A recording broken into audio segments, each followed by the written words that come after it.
Thanks, everyone. Thank you, everyone, for coming.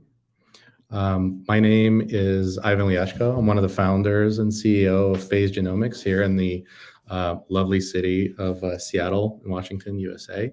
I'm also proud Ukrainian American.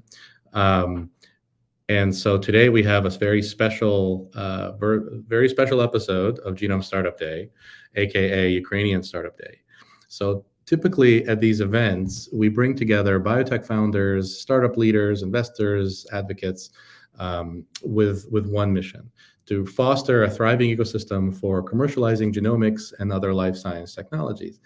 And this event is a little bit different because we've always really tried to focus on not so much the sort of the academic side of commercialization, how to raise money, how to build companies, but really about the personal side of it, right? So what is the founder experience like?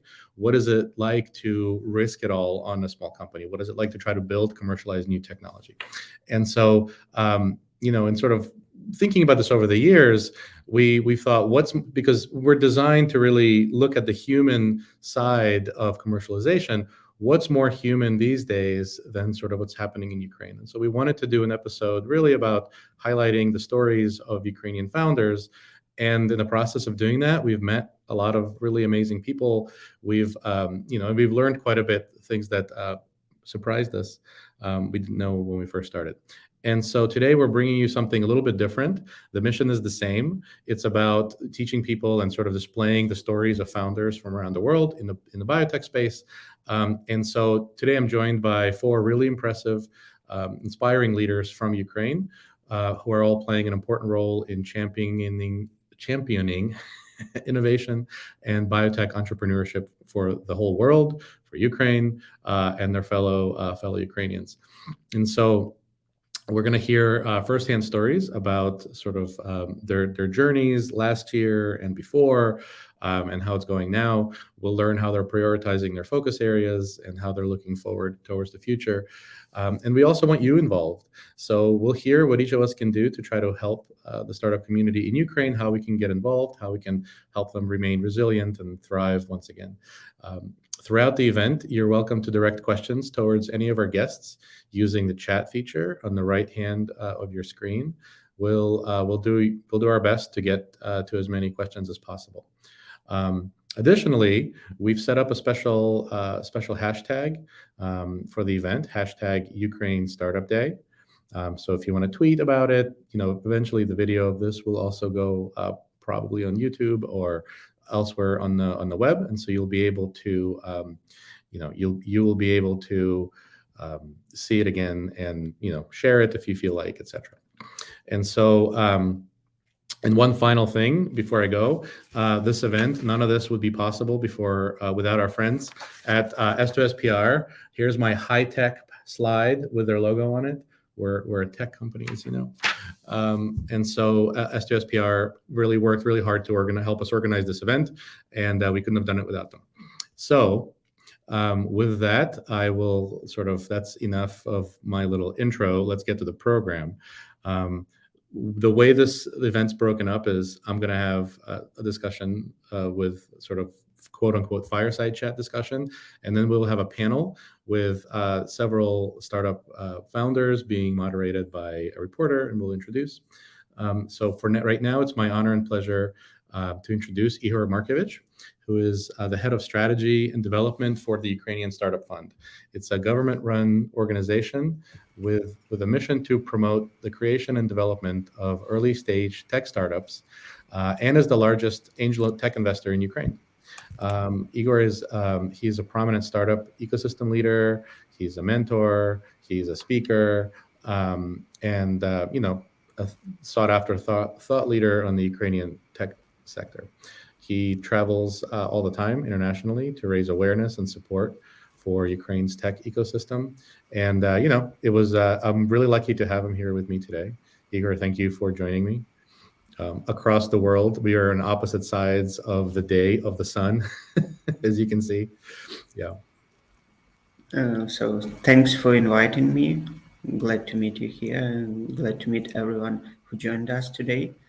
I hope there will be a very fruitful and effective discussion.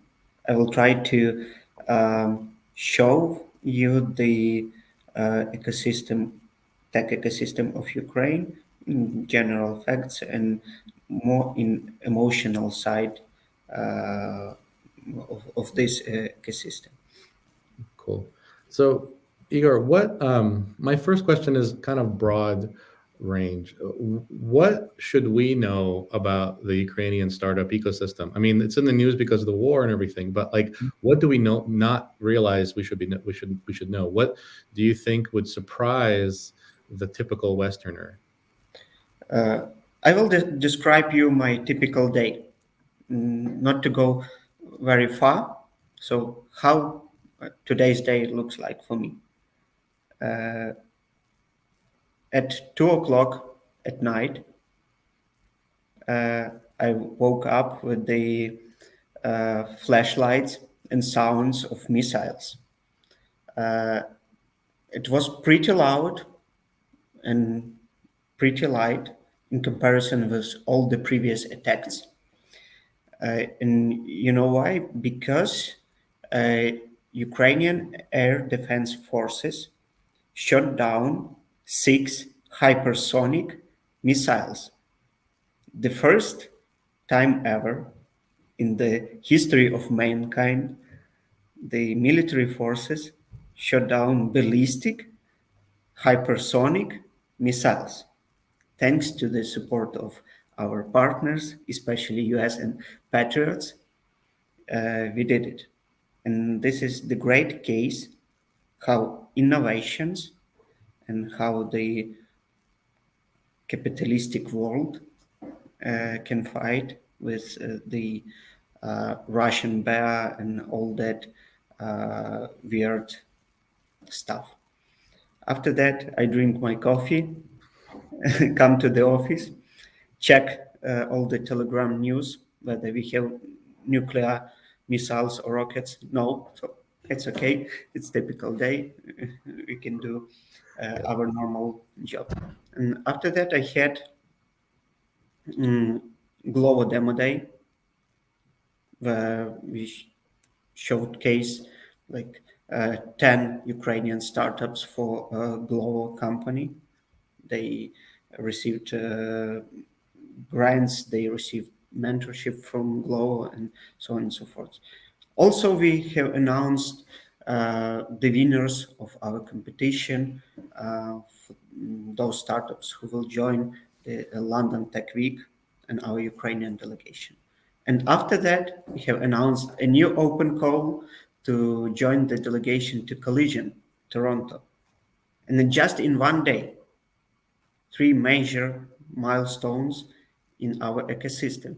So it's a proof that Ukrainian ecosystem, it's not just exist, it's still developing in comparison with all the other businesses and all the other industries. And if you will share my 2-slide deck, I will tell you a little bit more about facts and about numbers on Ukrainian tech ecosystem. And these numbers, I hope, they will impress the typical Westerner, typical US citizen. Yeah, I mean, that was one of the things that I learned from you. I mean, while the slides are getting put up, you know, it's such an interesting mix of the usual and the unusual, right? Because I'm going to some startup stuff like today or tomorrow, whatever this week, but this you know, we're not doing it under fire. And so it's such an interesting and like insane conflagration of events that are happening at the same time. And when we spoke before, you know, what I really enjoyed before this meeting is that you really said, you know, Ukraine actually has a very robust startup ecosystem. And everything's not about the war. Like we had it before, we have it still. And I think that's kind of what I really want to explore, is sort of like the mix of the mundane with exceptional. So anyway, I'll let you talk about the slides that just got put up. Yeah, I will be very short and I will describe it briefly. As for the current status for now in our ecosystem, we have over 2,000 startups. 2,000 startups in the conditions of war here in Ukraine, developing their products, trying to raise investments, trying to raise additional fundings. Moreover, 1,500 active startups are here in Ukraine, and only 600 startups are abroad. They are founded by Ukrainians. They are backed by Ukrainian C-level managers and so on and so forth. And they are developing their products there with strong ties to Ukraine. All the time that they keep in mind that they represent Ukraine, and they represent the Ukrainian startup and Ukrainian product. When we have conducted the survey, approximately 60% of all the startups who already relocated abroad, they answer that they will come back to Ukraine after the victory. So they are ready to come back to develop their products here. Moreover, 500 foreign startups, they open job in Ukraine. So they are looking for Ukrainian developers, for Ukrainian engineers, for Ukrainian tech talents that are still here in Ukraine. And it's the obvious thing that they cannot travel abroad in the majority of cases. Generic in general, the typical founder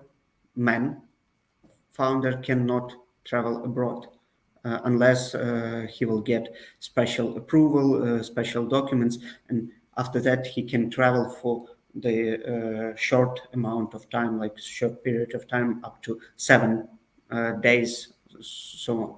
But they are still looking for tech talents in Ukraine, and they support them, and they know that all these tech talents will do their jobs perfectly and successfully. You have an alternative. You can go to India or Brazil and find developers there with the lower rates, but they are looking here in Ukraine. And moreover, in Ukraine, we have a lot of IT professionals, because the IT industry is the only industry that's still growing in Ukraine. For example,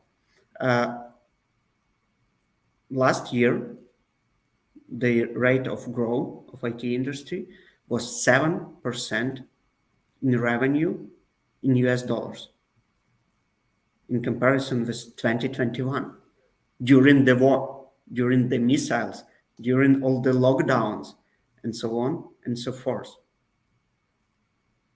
So we are still developing, and yes, we are not about the number of startups, but we are about something more, about the resilience and about the bravery. It's something that you cannot measure with money, fundings, and so on, but it's something that you can consider while you are working, partnering with Ukrainians, with Ukrainian startups, because you know that those guys will do their jobs successfully in time, no matter what is happening around. You have proofs, you have missiles, and so on and so forth. And next slide, I will briefly show you what we are doing now, just to understand the numbers. Now, Ukrainian Startup Fund, the agency that I'm representing, is the only in-kind governmental agency in Ukraine focused on supporting early stage startups and innovative SMEs. And during the last 3 years, we funded more than 300 startups for the total amount more than $8 million US. And you know what? Only 10% of those startups stopped their activities. The rest are still active. The rest are still fundraising. The rest are still developing their products. Moreover, uh, all these startups in total, they raised more than 50 million US dollars in additional funding in cash, not just in-kind services and so on. So we funded 8 million, they raised 50 million US dollars. And it's a great success rate during the war. And as you mentioned, we are still traveling, showcasing our startups. And one interesting fact, during 2022, the year of active war, we have visited more than 10 major tech events worldwide, with no single hryvnia from Ukrainian budget, just with the efforts of our partners and our startups. And we are ready to do more in 2023. We are ready to do more in the next years. And just imagine what we will do after the victory. No, it's really amazing. It's so impressive to me because I think about what we would be doing under here in Seattle under similar circumstances. I mean, it's incredible. Do you have any sort of favorite startup stories? Just an interesting case study that you want to highlight. We can divide startup stories in several types. I can share several of them. The typical story of Ukrainian UAV startup is the pivot to military tech. Almost all the Ukrainian drone manufacturers, they have their own military tech products for now. We have a joke that in US there was the such a phrase that every citizen should get their car. But in Ukraine, we transformed that phrase and we say that every citizen should have at least one drone and one NGO to raise money for that drone. Really, the drone industry, UAV industry in Ukraine is booming. The top level industry in military tech in general.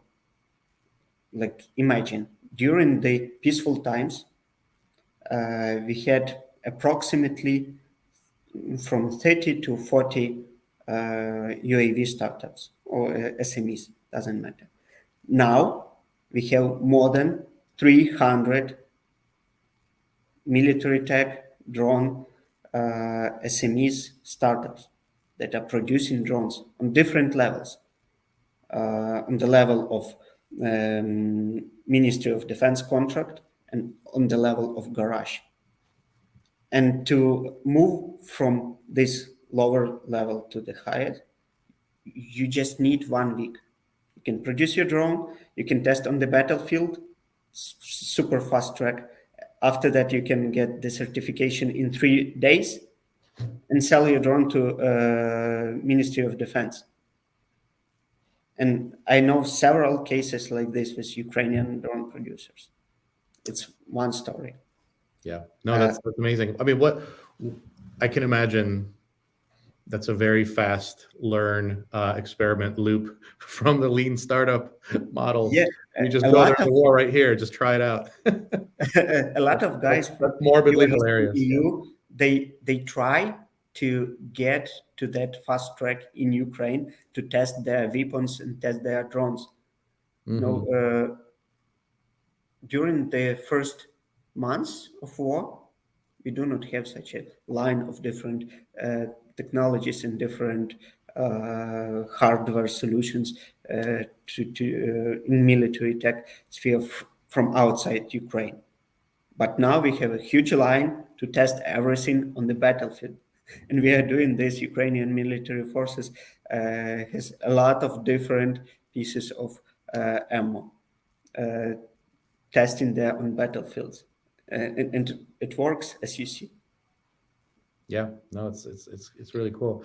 What? So, I mean, aside from the obvious, just to mention, when we will move further, during 2022, Ukrainian founders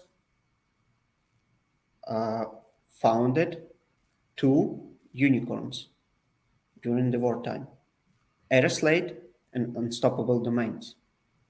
And it's really one more great thing, because even Estonia, the country of startups, tech, and so on, they have only one unicorn during 2022.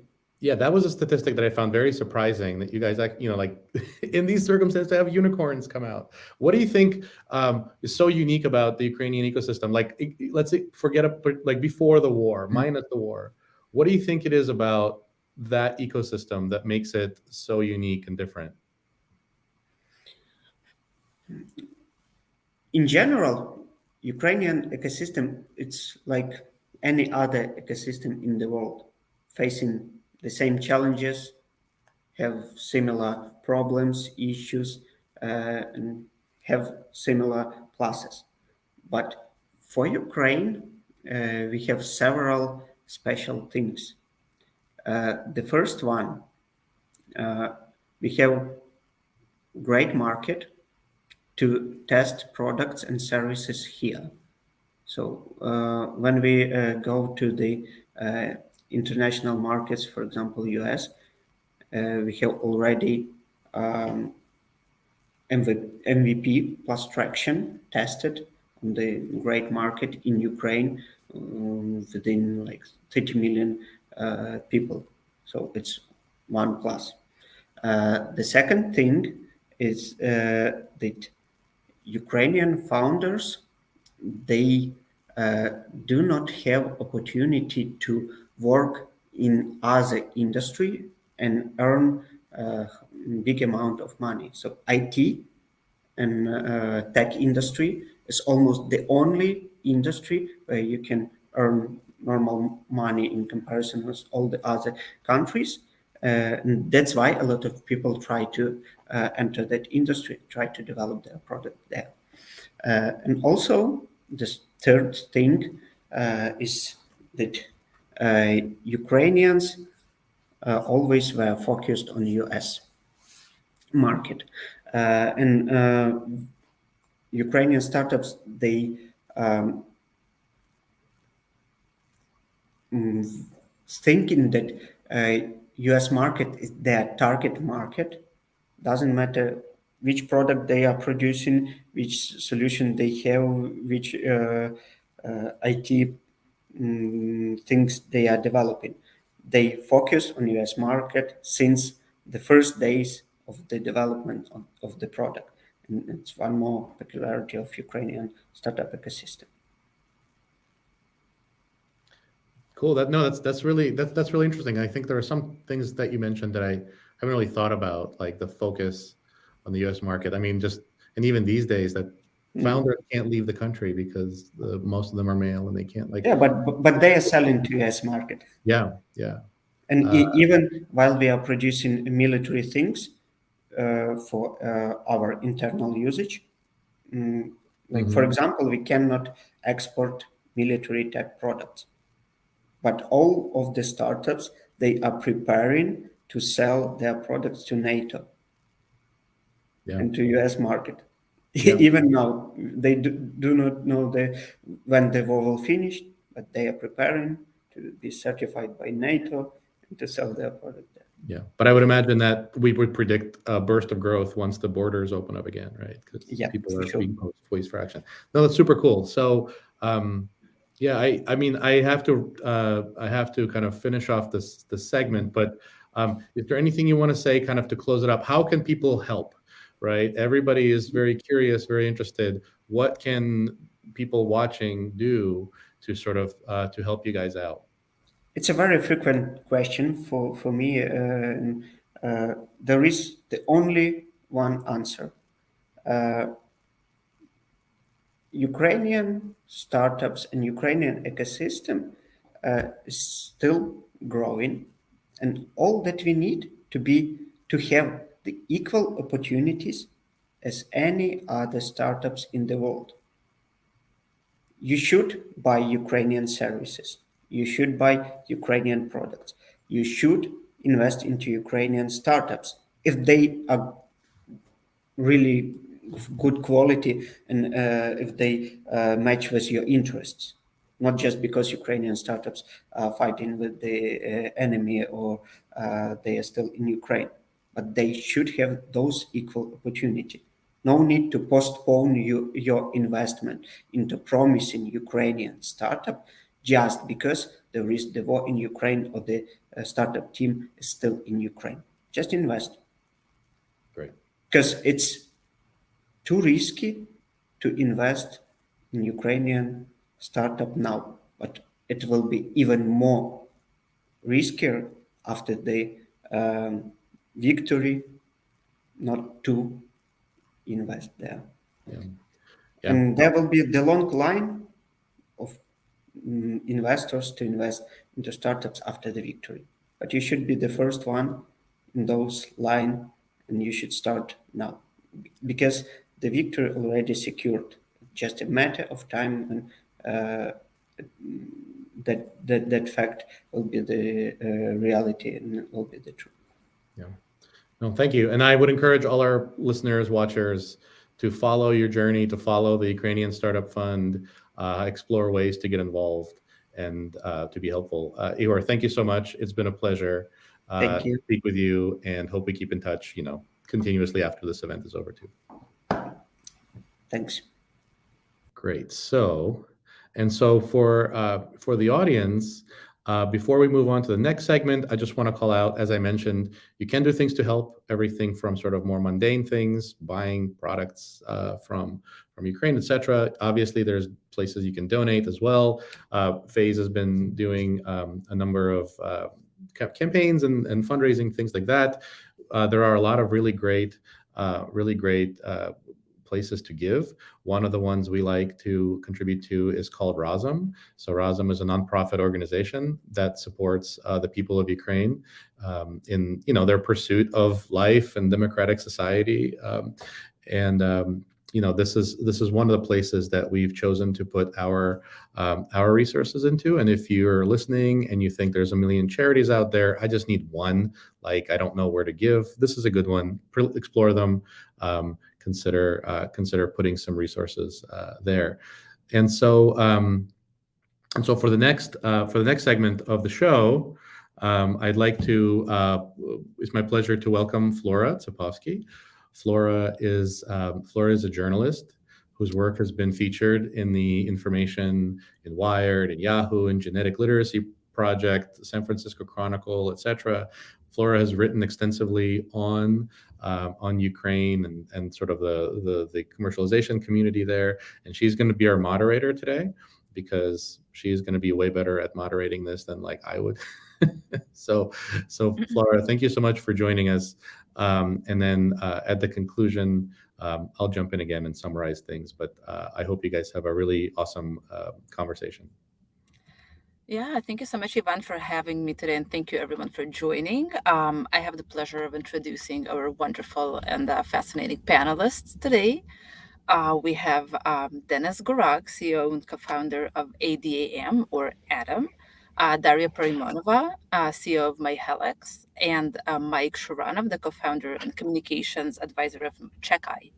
And I would love for you guys to, in your own words, tell the audience, what does your startup do? How does it help people? And also, just to get us some context, where are you joining us from today? Go ahead. We can start with Mike. Okay, thank you. CheckEye is about to use artificial intelligence to diagnose one of the hardest complications of diabetic retinopathy. This is a sickness that can lead people to lose their eyesight.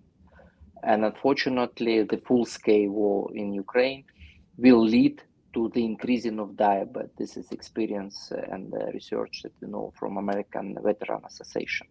So we are here to help people to save their eyesight using artificial intelligence as very powerful and considerably cheap tool to diagnose. And where are you joining us from? I'm from Kiev. Yeah. Mm-hmm. So and you're based in Kiev right now? Then, yeah, and all time in Kiev. So we stay our land. Mm-hmm. Daria? Yeah, nice to see everyone. My Helix is a genetic startup, and we help to manage everyday meal choices after the genetic analysis. And our main goal is that everyone will be more healthy if they will be more conscious about the food they eat. And yeah, everything, not only genetics, but we wish to put more data to give these results for people. And I'm joining you from Zurich, Switzerland. Now I'm here and continue my science part of my life. So I'm here at working at the University of ETH Zurich. Yeah. Yeah, and do we have Dennis with us? Dennis? Maybe not. Well, we'll wait on Dennis for a second while Dennis gets his camera and microphone set up. I would love to ask the two of you. We watched the war unravel in the news, right? From the outside, you have lived it. Take us back to those first 2 weeks of the war. Where did it catch you, and how did you respond to it on a personal level, and also in the terms of your startups? What actions did you take in those 2, 3, crucial first weeks? I think first we have to state that war in Ukraine started in 2014, since the Russian aggression in Crimea and east part of Ukraine. And of course, the new stage, what we call full-scale invasion, which started in February, they hit millions of Ukrainians, and it is one of the most dramatic, probably, pages in history of Ukraine. Me and Kirillo, co-founder and main founder of Chekai, we were working in the largest Ukrainian fixed telco. And of course, since the full-scale invasion started, we were obliged to help to keep connectivity in Ukraine, working in this biggest internet provider. And our plans of rollout of Chekai were a little bit postponed, let's say. But still, in the second and third quarter of 2022, when the Ukrainian Armed Forces kicked out Russians from Kyiv Oblast, we were able to put it back on the rails. And what we found that unfortunately, due to this massive invasion, hundreds of thousands of people were replaced. Medical infrastructure in many areas of Ukraine were damaged. And especially in this situation, the movement, that equipment that can be moved in the area where displaced people are, can help. So we launched the free screening in western part of Ukraine, trying to help people with diabetes to check if they have this complication. And how about on a personal level? Did you have family members that had to be relocated, or what kind of decisions have you had to make in the moment? On the personal level, me and my wife, we have a decision to stay in Kyiv and to be in Kyiv because we did believe and still believe in Ukrainian army forces. And we knew for sure that Kyiv will not be captured. So I stay in Kyiv with my family, wife and 3 kids. So they go into school, kindergarten, and even today, after this massive airstrike from Russians, they went to school and kindergarten. The infrastructure here in Ukraine, I think in the places that not directly in the war site, they already work in a war railways and help people, civil people, to live. So we are really resilient, and the people can work, and the kids can go to school and be educated, as should be. Yeah. Daria, how about yourself? I will start from my personal story. So actually, my life was forever changed when I received a phone call from my sister, who said that the war in Ukraine has begun and Russia is bombing Kyiv. And at that time, I was with my 8 months daughter and husband and mother-in-law in Turkey. We were at our winter vacation. and my sister and my mom and niece and dad, a lot of other parts of family were in Kiev and other cities in Ukraine. So these days, actually I even don't remember them pretty well, because all the time I was in my phone, just like helping, reading all the news, helping people to evacuate it or to relocate from the dangerous parts. And I think I even didn't eat, and you just like was following, managing, and so like I was, my body was in Turkey, but my soul and my mind was in Ukraine these days, and till now it's the same. Yes, but like of course first weeks was more stressful. And yes, and from so my team already, a lot of people from the team of my Helix were everywhere in the world, but like some people were in Kiev. So we help them how to like people go somewhere around, and also we have some like complicated situation with our tests. So like because like our lab has some tests the samples, DNA samples. So we start to save them, try to save them to keep them in the right in the freeze and fridge, and like all these data. But like nevertheless. Our team didn't damage too much, like, and now, but like it was really, if you also if you like managing decisions, so we decided to stop to hold the silence of DNA tests in Ukraine, because like we have a complicated situation now. Our partner laboratory are from Europe, and in Ukraine, when you are from Ukraine, you now can't buy currency to pay for like the work outside of Ukraine, and so we can't fulfill our obligations to our partner laboratory. That's why like now we start thinking how to reorganize that, but like the selling in Ukraine we paused. Yeah, and how did you end up being in Zurich then? Did you just not go back home at all?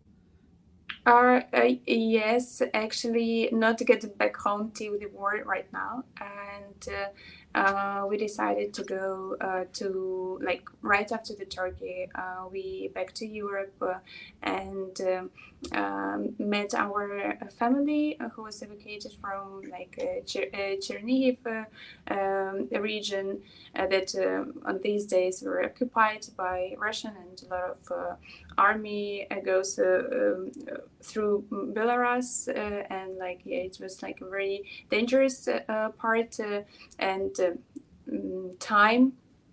Yes, and like we met in Germany, and then like a part of the family went to Zurich. So for now we will be here, but yeah, we'll see. Yeah, these are stories that are just hard to perceive when you listen to them, right? From how can you be in these circumstances and keep going, right? Or how can you function as a CEO or co-founder while you also have to have your family transfer across the world, pretty much, right? Reflecting on this, really, yeah, go ahead, Daria. Yeah, actually, it's a good reflection, and even a good question, because like I was thinking that the war wouldn't have a significant impact on my life, because I wasn't directly like when the war starts in Kiev, like, and under the bombs. But I was mistaken, and in a while I realized that the war stole our future and the plans. And really, even now, my sense of planning is extends on like 6-12 months. But I'm out of Ukraine, yeah. So like, and still like a lot of my friends who's in Ukraine now, they sense of planning is like for weeks or like months, because you don't know, maybe you need to relocate fast, or like maybe the situation will change. So like, and this is really the heartbreaking situation. And of course, if you're like a young mom with a small little kid, so you don't want to like stress out and everything. So Yeah, thank you so much for that. This is a really good segue to my next question, I guess. How, in the past years, your focus and priorities have shifted as the leaders of your companies? Mike? I think now we see more opportunity and more need to help people, firstly, in Ukraine who were displaced. And that's why now we try to enlarge our screening, which we are conducting now, to get more people involved and more people checked.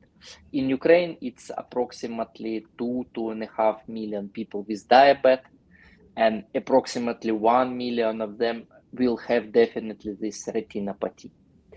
And when we started the screening in Chernivtsi region, it's a peaceful part of Ukraine, we found that 1/3 of screened people, 1/3 of screened people didn't know that they have this retinopathy. And we were first who addressed them to go to doctor for proper treatment. So this is very, I would say, tough figures. And we understand that we need to be here with screening as soon as possible to help people. Also, we Shifting want to enlarge. inward. Shifting your focus more inward into your own. Yes, because now if before we were looking on international competitors who also do same with analysis of eye fundus like we do, now we compete with time. So we want to be enlarged as soon as possible, because we understand that we can help about 1 million people with their eyesight. It's a first. Yeah, Daria? Yeah, I think that the primary focus now, and this is the safety of people, of your team, and like and people around. So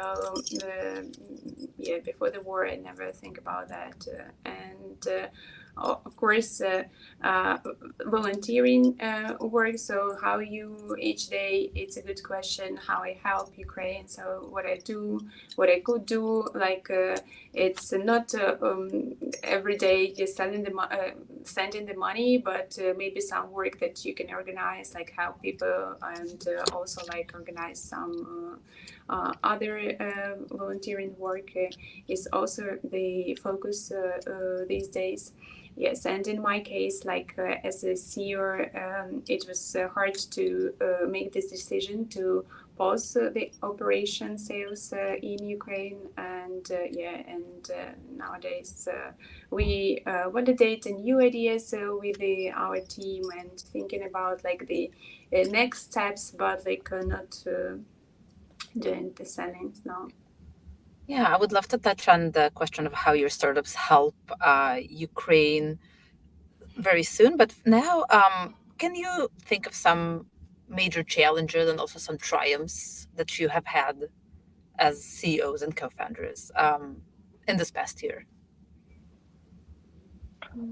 I think first it's take yourself under control, because whatever we say, it's a huge stress and unpredictability, because we don't know when it fly down, how we call it on the slang here. So we believe in our air forces and our army, but we know that they're not gods. Yeah, so the chance unfortunately is, and we understand that all our people also under such a stress. So I think that the general stress and the pain, because many people already lost their relatives. Somebody was killed in army, somebody was killed by Russians, like a citizen, civil citizen, unfortunately. Second, of course, it's a business itself. But I would say that here in Ukraine, people are ready to continue to do business. And we even call it the economical front line. because people here want to do business to help army. And we had before the question how you can help Ukrainian startups. No, please help Ukrainian army to win, and Ukrainian startups will sort themselves out. It would be my word to the people outside of Ukraine. This is only one need now. So the business here in Ukraine, we want to work and we're ready to work to create the economical support for our army first. And third, of course, it's if you look on our inside and family, we know that when you're starting something, sometimes your family is somehow sacrificing because you have to spend so many time on working and to do an extra effort. But here and now, for example, personally, I understand how valuable time is my kids, and because we don't know when it ends. So this is also one challenge, and probably it's changed a little bit that the scale you measure your efforts during your day. Yeah, I mean, reshifting your priorities can be seen as a triumph, right? A little bit. Yeah. You kind of get Yeah. reminded of what really matters. Daria, what about you? Actually, I don't know. In these days, triumphs is like not the right, I don't know, expression. Even I simply think that the result of a good work will be triumphs. And however, if we talk about like the days before the war, then I take pride about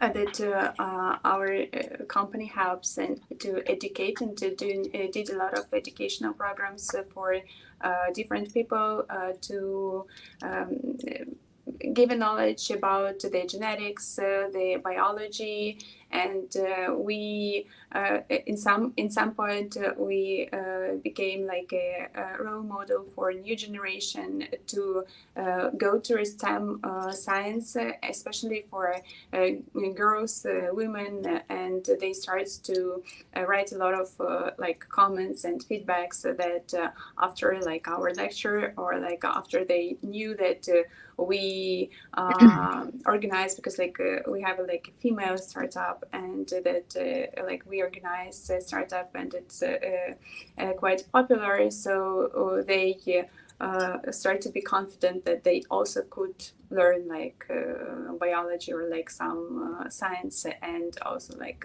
motivate someone to think about biotech startups and etc. So like this impact on the new generations, I think that it's really one of the motivation for me to keep going, and even like now during the war still to have this like motivation for students and for school children, to continue educate, studying. Mm-hmm. Yeah, this would be a good time to elaborate. Daria, you mentioned some services. How else have your startups reached out to the community and have tried to help maybe the army or the people of Ukraine in those difficult times? Michael? First, here in Ukraine, we are partner of a public organization, Ukrainian Diabetic Federation, that basically helps people with diabetes to live. And as soon as the full invasion started, we were connected with them, trying to help and organize delivering of international humanitarian help, specifically with medicaments and other relevant stuff for people with diabetes, especially for replacing. And due to our founder Kirillo international connections, we were able to bring and launch quite a few important medicine here in Ukraine, and through this organization to enable people to receive it. It was especially relevant in the first couple of months, where of course all system experienced a huge stress because of this beginning of the full-scale war. And second, as I say, the nature of our startup is about to help people to save their eye seeing at the first stage. We are looking to diagnose more sicknesses like Alzheimer, heart sicknesses, again, by analyzing the photo of eye fundus. But now we are very narrow attacking this diabetic retinopathy, and we understand that we need to be on the market as soon as possible just for mass scanning, which is probably 100 times cheaper than with scanning with using professional doctor of high qualification. Thank you, Daria. Yeah, so we take the strategy that we help to the military teams based on their specific needs, because like a lot of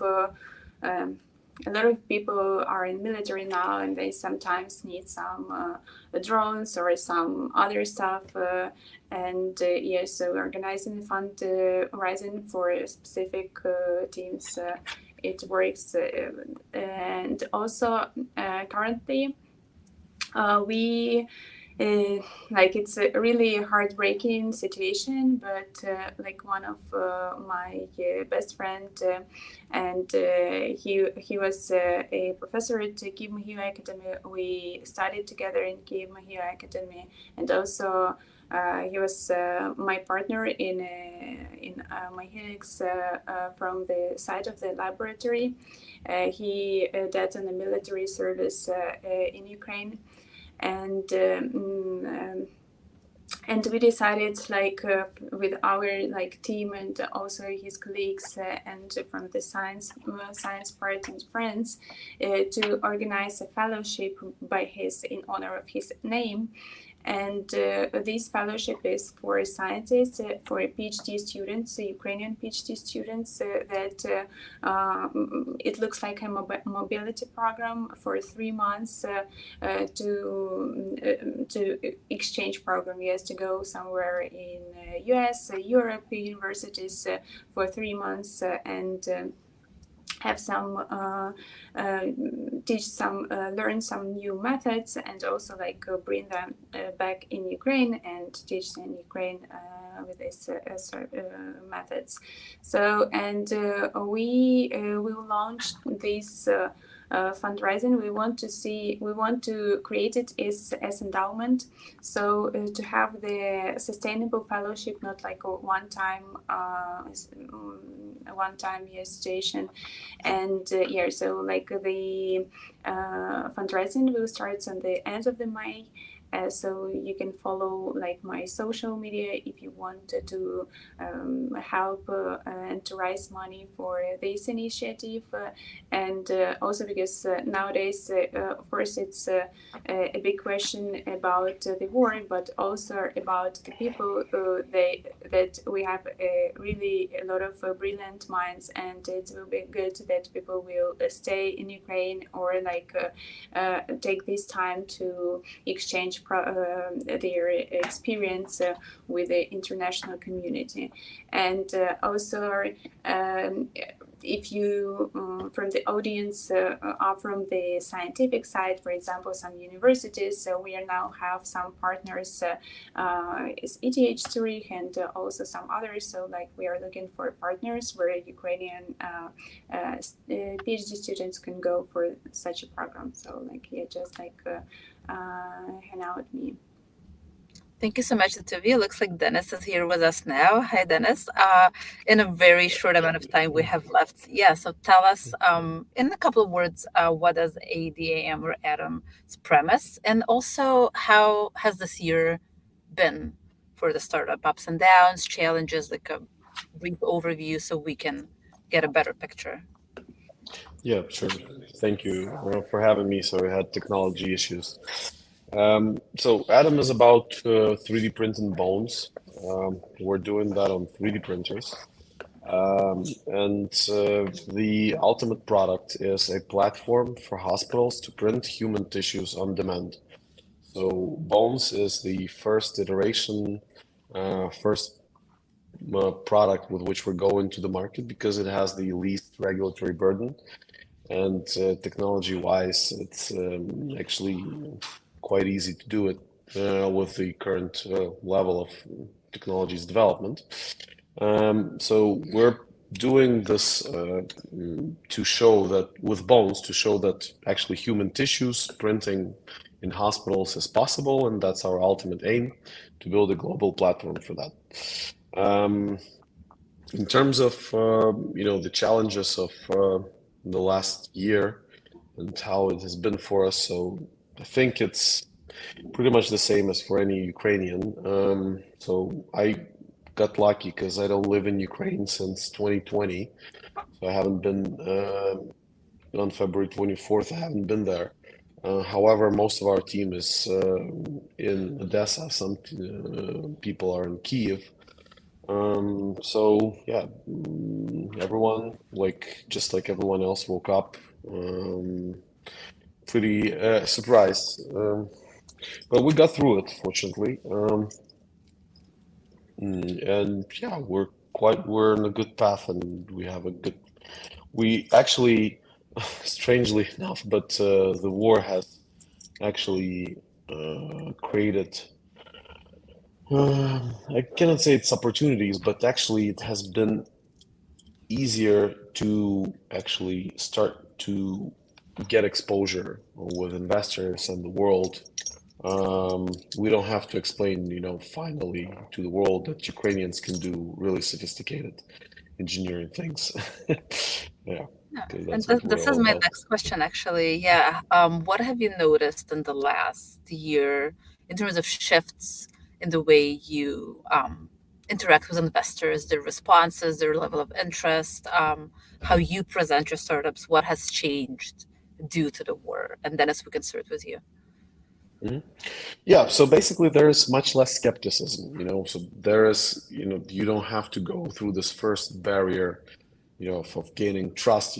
People automatically consider you, because you're Ukrainian startup founder. Now it's a little bit easier. I cannot say, it's, of course you have to do proper things, it should be viable business, etc., and all that, but there's definitely less skepticism that it has been before. Daria? Yeah, and I think that Ukraine started to be popular. So like now everyone knows that where it is, and that it's a good people, and that it's Europe. And I'm not talking about other countries, but yes, sometimes even when you travel, it's not about the investors, but it's say where it was okay, Ukraine, where are you from? You're from Ukraine. Is it Russia or near Russia or something like that? So, and sometimes people didn't recognize the differences in languages and whatever. So now there's not a question anymore. So everyone knows that Ukraine is not a Russia, and that is a separate independent country. And yes, and I think that from the part of the world, and not only investors, also colleagues and other employers, it's good that Ukraine are start to be popular, and also people ready to give a chance if you're Ukrainian, maybe yeah, and then you can show what you know and how you do business, and then so it's easy with the first connection. Mike? I think Ukrainians and Ukraine pay very high price for being well accepted in Europe and the world as equal to them. And all of us, all who is now started early, some startup, has no chance to miss it, because we have to do and we have to prove that we can and should use this chance, because the cost of this awareness, the cost of the change in attitude to Ukraine is extremely high, enormous. So we have to be successful, and we have to help our country to change dramatically. That is really well put. Yeah, it's really resonating. What are your wishes for the next year moving forward for yourselves and for your startups, Dennis? Well, we have to get our product on the market. We're at the stage where we're deploying it as we speak, because our product is very applicable to wounded soldiers and civilians potentially, and just a better standard of treatment. So that's what we're going to be focused on, to treat as many people as we can. So fortunately, we had to start doing that in Poland, not in Ukraine, because although the attention is there, still investors don't give money to Ukraine if it's physically located. If for a deep tech startup, physical infrastructure is located in Ukraine, it's even more risk than just with a startup. So we're going to do that in Poland, but hopefully, if and when the fighting is over, we're going to start deploying technology physically in Ukraine. Have a plan for that. So yeah, that's our focus. Thank you. Daria. Yeah, maybe I will be very positive and not specific about my startup, but actually I wish everyone a peace and a quick peace these days. So and it will help and change a lot of things. Yeah, and Mike. Of course, we all starving for victory of Ukraine, because this actually enable all Europe and maybe all world to move to next stage of development of global relationship. And also we understand that our technology can be helpful for 2.5 billion people all over the world. Making diagnostic accessible would remove the borders where people cannot access the professional doctors, or for example, where the doctor who make work with patient do not have specific knowledge. Like for example, in Ukraine, we have some medical reforms, and now general practitioners, like we call them family doctors, also have to examine the eye fundus. And some of them, or most of them, do not have specific knowledge. Here we can help by advising them using the power of artificial intelligence. So I would say first victory, and then massive rollout to help billions of people. Yeah, thank you so much for these first-person stories and great, very interesting insights. I would like to bring Ivan back to wrap us up.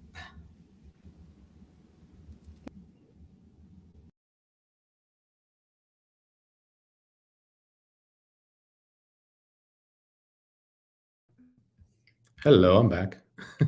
Thanks for having me. Thank you guys so much for coming and seeing the talk. That was pretty cool. I was super interested in the stories, just different ones, right? Some people are local, some people moved abroad, and just sort of hearing the different stories.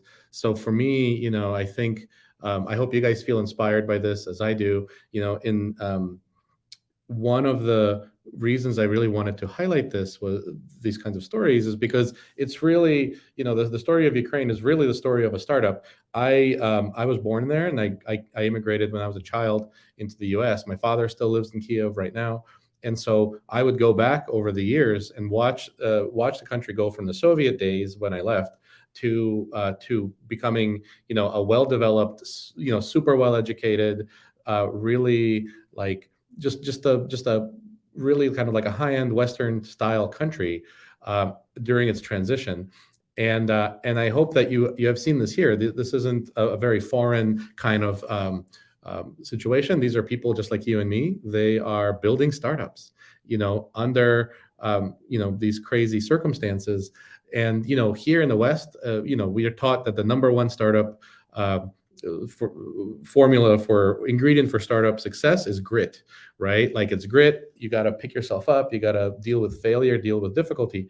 And this is basically, that's the story of Ukraine. It's a story of these folks, and what they're doing is not something very exotic. It's kind of an interesting mix of something that's we're very familiar with, very kind of normal, mundane, with something that's so unusual. And that's what I really find is so neat about this whole situation. Less about, not even so much about kind of the emotional side of it, but just think about what's happening. Like building a startup, just like everyone else, like everyone here in the US, except for in such a different set of conditions. So I hope you guys kind of see this. I hope you learn something from it. I hope you're kind of inspired by the stories. We hope that this can help you, the listener, grow. We hope that this will help you maybe generate some insight for your own situation, but also, of course, rally folks to sort of show our support for Ukraine startup ecosystem, Ukraine in general, both today, tomorrow, in the subsequent weeks and months and years, contributing to a better world beyond sort of just this little niche, right? And so thank you guys again. I want to once again cite, there are ways to help and to donate. There are, this charity that we pointed out, Razum. We encourage you guys to think about donating to Razum or some other company or some other charity like that. And and we would love to hear from you. Questions, send us follow-up emails. We will put the recording of this online, and so you'll be able to sort of see it again. We also would love it if you feel appropriate, try to reach out to the founders, see how you can help their startups, and follow us on various social media, Twitter, LinkedIn, etc. Follow Genome Startup Day. We have these events several times a year. And so with that, I thank you once again for coming, and have a great rest of your day.